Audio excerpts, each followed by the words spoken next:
So hi friends, అందరికీ చూస్తున్నారు కదండి. ఈ రోజైతే నేను కోకో మొక్కలకు సంబంధించిన సూప్కి ట్రిప్ ఉంటుంది కదండి, ఆ ట్రిప్ గురించి ఎక్స్ప్లెయిన్ చేయాలనుకుంటున్నాను. ఎందుకంటే చాలామంది రైతులు మొక్కలకి మంచి ఎరువులు వేసినా మందులు వేసినా సరే వాటి డెవలప్మెంట్ అనేది తక్కువ ఉంటుంది. ఎన్ని ఎరువులు వేసినా మందులు వేసినా సరే వాటికి తగ్గ వాటర్ అనేది ఉంటేనే దాని డెవలప్మెంట్ బాగుంటుందండి.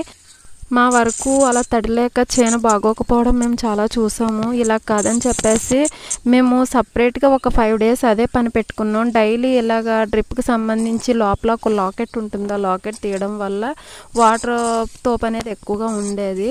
మళ్ళీ అవి తీసి మళ్ళీ వాటి ప్లేస్లో అవి కొన్ని డేస్కి మళ్ళీ పెట్టేసేయాలి.